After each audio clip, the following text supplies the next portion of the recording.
Transit. How we doing this morning? Everybody good? Yes. Oh, guys, dude, you look awesome. With the Nikes and the jersey. Oh, that's awesome, man. Guys, well, I am super pumped to be here. If you don't know me, my name is Brendan, and I love Sundays where I get to hang out in Transit. And one of the things I'm really excited about is that Matt Hayes is going to be with us. Who likes Matt Hayes? Everybody like Matt Hayes? Yes. Woo! Yes, Matt Hayes is awesome. He's going to be here kicking off our brand new series, Questions. In this is a series where y'all got to ask some questions, and we took those questions, and we were like, okay, how can we answer this in the best way for you guys? So we did that. We're super excited about it, but some of y'all asked a little bit, like, kind of crazy questions. Like, there were a couple, like, is Bigfoot real? Like, what happened to, like, Kim and Kanye? Like, is that thing still going on? Is it not? Things like that. But one of the questions that we got a lot, sometimes almost even more than the questions we're going to talk about, is who's going to win the big game tonight? Right? So who do y'all think is going to win the big game? The Chiefs? So we got the Chiefs. Who thinks the Bucks? If you think the Bucks, give me like a woo! So, okay. Now, if you think I almost just said the Patriots. That's bad. If you think the Chiefs, give me like a yee. Okay, so the Bucks are going to win. That's what I'm hearing. So, in light of the big game, though, I thought it'd be fun to play a game. So if you're anything like me, anytime that the big game's going on, I like to grab my favorite kind of chips, and I love to just eat them and enjoy it. Like, I cannot watch a football game without my chips. And is anybody else like that? Like some Doritos, like even watching the chip commercials. Like, it's the best part of the game, right? So I figured we would play a game called the Big Game Chip Challenge. That is our game today, the Big Game Chip Challenge. So I need two people who have no food allergies, all right? And preferably are like rocking. Oh, yes, come on, you got it. Awesome, sweet. We got little Mahomes right here. All right, let's see. We got you got it. All right, cool. Y'all come on up here. Good deal. All right, y'all stand in front of these tables real quick. All right, what's your name, man? All right, this is Graham. Everybody say, hey, Graham. All right, what's your name, man? All right, everybody say, hey, Cody. All right, so we got Graham and Cody playing our game today. So what's going to happen, guys, is I'm going to blindfold you, all right? And whenever I blindfold you, you're going to be blindfolded on one of the edges of your tables, right? And so I'm going to put the blindfold on you. Once you get the blindfold on, I'm going to then lift this up. We have chips on every single plate right here. Your job is to eat the chip, and you have to guess the chip. So, like, if you guess Doritos Spicy Nacho, but it's Doritos, like, Cool Ranch, you're wrong. So we have to get really specific. We got to do it super fast. Like, you don't have time to think. You have like 5 seconds, all right? So y'all go ahead and get on the edge of your table. Put on your blindfold. Here, go to that side. There you go. Good deal. All right, there you go. Put that on. All right, go ahead and put your blindfold on. All right, and y'all are going to help me count down from 3, all right? So get your blindfolds on. Hurry. All right, we got little Mahomes ready. What was that? Yeah, yes, you can go and take your mask off. All right, you ready? Count us down in 3. Yes, you start from right there. Good deal. 3, 2, 1, go. All right, find your plate. Good deal. All right, what is it? Put your hand up first whenever you know what it is. All right, good deal. That one's good. He's already got it. All right, go ahead and move to the next one. You got it? What's the next one? Yes, good deal. All right, we got 1 to 0. Put your hand up to guess. What you got? Barbecue. All right, he's right. All right, move to the next one. All right, let's see. He's already got it. Good deal. All right, next one, guys. All right, what you got? All right, what kind of Cheeto, though? Oh, I don't know. You got to figure it out. All right, he's already got it. Move to the next one. Good deal. What you got? Got it. Again. You're killing it, man. You're killing it. This is how the game's going to go tonight. You got it? Who's got it? All right, good deal. You got it again. All right, last one. All right, what you got? Oh, no one knows. You got 3, 2, 1, and that's the time. All right, we have our winner right here. Give it up for him, guys. Awesome. Hey, thanks for playing, man. You killed it. Go ahead and leave your blindfolds on those tables, and you got some Big Game chips right there. Y'all have a great Sunday, guys. All right, y'all go ahead and get ready to sing.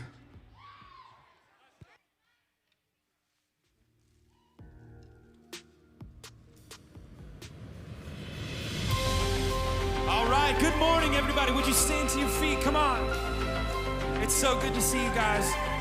If it's been a while, if you don't remember my name, I'm Alex. This is Lauren. We're going to sing together. No girls, right? Well, except for you. Come on, we sing. Let's go. But there is no end to your power. There's no limit in you. You break down the walls. You make giants fall. There's nothing that you cannot do. So we won't fear. We will not fear, no. We will not fear. You move the mountains. You part the waters. You fight our battles. Nothing's impossible. You are strong defense. We stand in confidence. Our God's unstoppable. Nothing's impossible.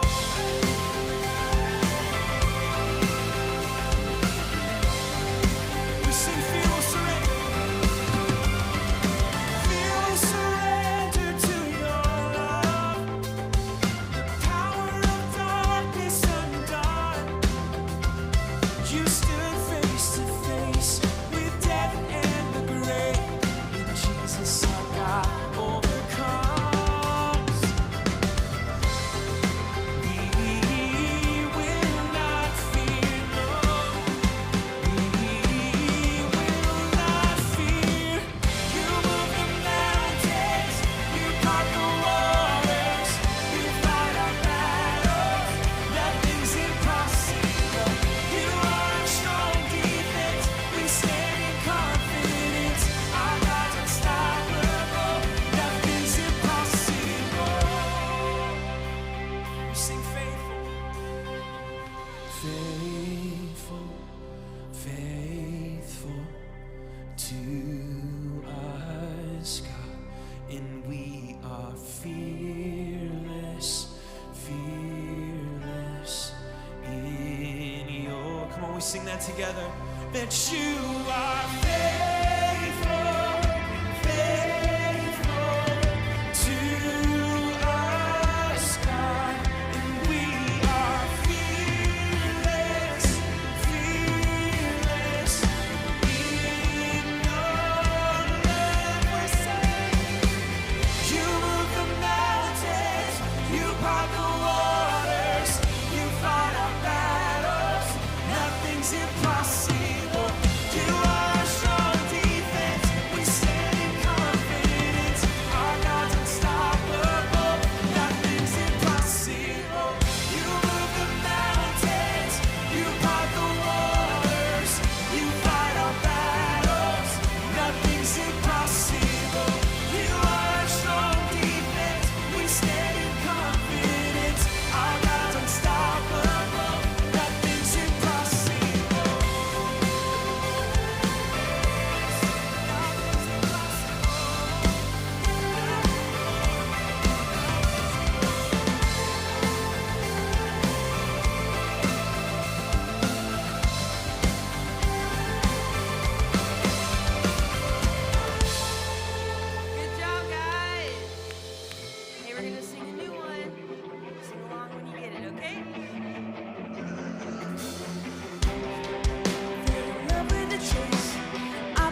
grace, your love is kind. Your love is never hard to find. Forever I am yours and you're mine. Never, never have I ever found a love so good, so good.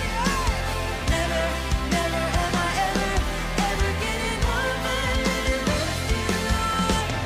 Nothing will change it.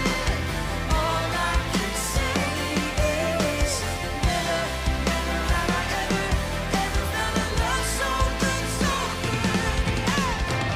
Hey, hey, hey, hey, hey. Never have I ever known.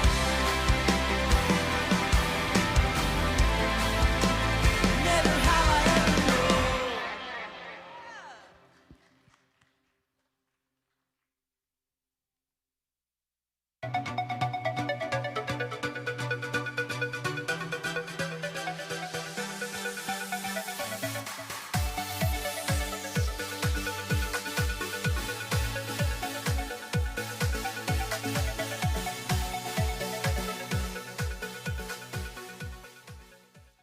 All right, fellas, good morning. How we doing?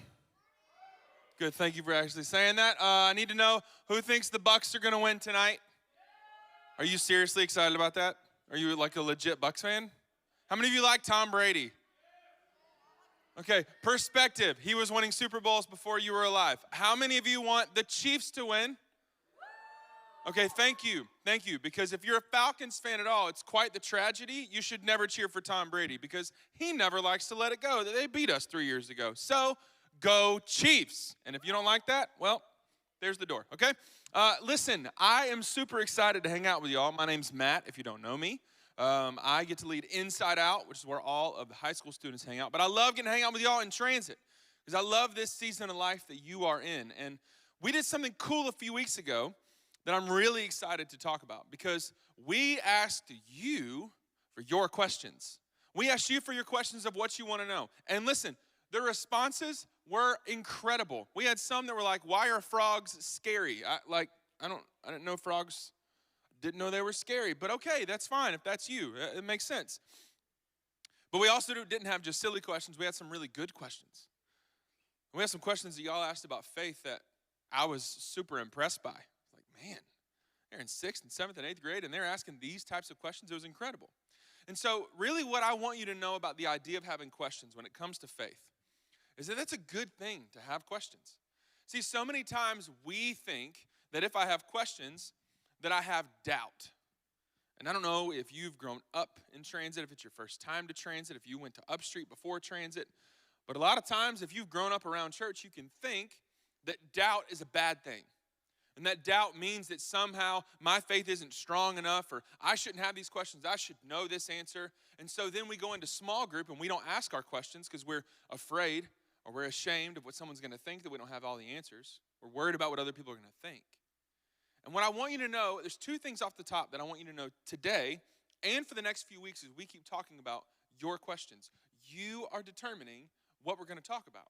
The 2 things I want you to know is this. First, I want you to know that your questions, they don't eliminate your faith. They elevate it. Questions don't eliminate your faith, they elevate it. And we know this because of Jesus himself. There's a story when Jesus, after he died on the cross and he rose 3 days later, he appeared to his disciples. He appeared to his friends. They're in this upper room. If you read the story, it's bananas. He appeared through the wall. I don't know how he ghosted, vision, doesn't make sense, but he did it. And he shows up, and there's this guy named Thomas. It's like, no, that's not real. No, there's no possible way. I watched you die. You're not here right now. This is not okay. He had a lot of doubts. He naturally had a lot of questions. And so Thomas asks his questions. And Jesus, instead of being offended by his questions, isn't turned off by the questions. He invites him. He stands there and he's like, cool, Thomas, you got questions? Come here. I'm good. Do you need to touch my hands to see where they put the nails through my wrist, through my hands, so that they would put me on that cross? You need to see them? Come on, I'm not afraid of your questions, Thomas. If your questions are going to help you solidify something of your faith, then I want them. I'm big enough for them. I'm a big boy. I can take your questions. And so questions don't eliminate your faith. Having doubt doesn't mean you don't have faith. If anything, it's proof that you do because they elevate your faith. And what I want you to know over the next few weeks is that I've been in your shoes. I know what it's like to be 11, 12, 13, 14, to sit in church and then go to a small group and sit around a bunch of people and not want to say anything because I'm afraid of how I'm going to look. Not want to say anything because I'm afraid of what they're going to hear me say, and then they may turn it around and use it against me at school the next day. Like, listen, I get it, and I'm telling you right now, we're not going to do that. Because if you actually want to figure out how to find a faith of your own, it's going to require you asking some questions, figuring out what it looks like for it to be your own. And that's what we want for all of you. No matter what questions you have, no matter how much you know, if you know zero and this is all brand new to you, or if you've been doing this for a long time, we want you to know that Transit is a safe place for your questions. Transit's a safe place for your questions. None of your leaders are going to be like, I cannot believe that you asked that. Are you serious right now? Of course frogs are dangerous. You know what I mean? Like, whatever the questions are that you have, it doesn't matter. They can be silly, they can be serious. Your questions are fine, and Transit's a safe place for your questions.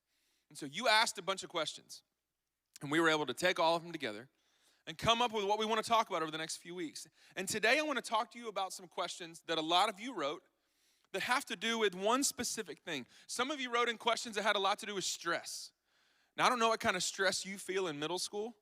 It's probably, though, if I can be honest, greater than the stress I felt when I was in middle school. I didn't have to deal with social media. I didn't have to deal with anybody knowing who I was that wasn't directly seeing me every single day. But y'all live in a connected world, and that can be super stressful. Maybe your stress comes from your family. Maybe it comes from your friendships. Maybe it comes from your school. Maybe it comes from sports. Maybe it comes from yourself. Maybe you put pressure on yourself, and that makes stress. We had a lot of questions about stress. Similarly, we had a lot of questions about anxiety. What do I do with these emotions I feel so anxious. I don't know what to do. I'm a bundle of nerves, and it makes me sick every day. The anxiety can be related to the way that people view you. It can be related to the way that that girl thinks about you or doesn't think about you. It can be related to the way that those guys do think about you. It can be related to any number of things, but a lot of questions about anxiety. And then I want to talk for just a second about this one. We had questions about suicide. Let me just take a quick second and tell you something. If you are wrestling with a thought of suicide, I want you to know first, that's okay. But in the same way that I said Transit's a safe place for your questions, I want you to know that this is a safe place for you to navigate that. And the worst possible thing you can do is keep that silently to yourself and to think that no one really wants to know. If you've been a part of Transit for the last few years, you've realized that we've had to navigate this with some of our Inside Out students who were even a part of this room. And every single person after that happened said, I wish I knew. We all want to know. We want to know what's going on because here's the deal. Suicide is a permanent solution to a temporary problem. It's never the answer, ever. It never can be, it never will be. It's not what Jesus wants. It's not what any single person in this entire building wants. It's not what your family wants. And so don't believe the lie that you think it's what you want because you don't. So when you wrestle with this, I cannot encourage you strongly enough. Talk to somebody about it. Your small group leader is here for this reason. Because whenever you say this, if you're struggling with it at any point, they're going to wrap their arm around you and say, like, all right, come on. Let's figure it out together because you're not alone. So we got a lot of questions about stress, about anxiety. We got questions about suicide, even in middle school. And really, if I can put them under an umbrella, here's what I want to talk about to you for just a few minutes. This is really the question we're all trying to figure out. How can I handle my emotions? How can I handle my emotions? Now, real talk, this is impossible because you're in middle school, right? You have emotions about everything because you're in middle school. And you're probably like, no, I don't. I'm a dude. I don't have emotions. I didn't even sing that song that they just did because I don't show emotion. I'm ready for high school. All right, calm down, all right, Hercules. You may think that all the girls have all the emotions, but you do too. I know you do. You may be afraid to show them, but you got them. So how is it that I can handle my emotions? Because in middle school, here's what happens. Your circumstances determine a lot of your outlook on the experiences you have in life. When circumstances go well for you, you ride that roller coaster of emotions and you are on the top of the world. She said she wanted to be your girlfriend. I remember being in 6th grade, getting in the car. You can laugh at me. I give you permission. Getting in the car, and my sister was like, how was today? I said, it was great. Carrie hugged me 4 times. Like, seriously? But for real, like, it was the best thing ever that this girl, Carrie, gave me a hug 4 times. Whew, you don't even know I was on top of the world. Because my circumstances did something to my emotions that caused me to have a great day.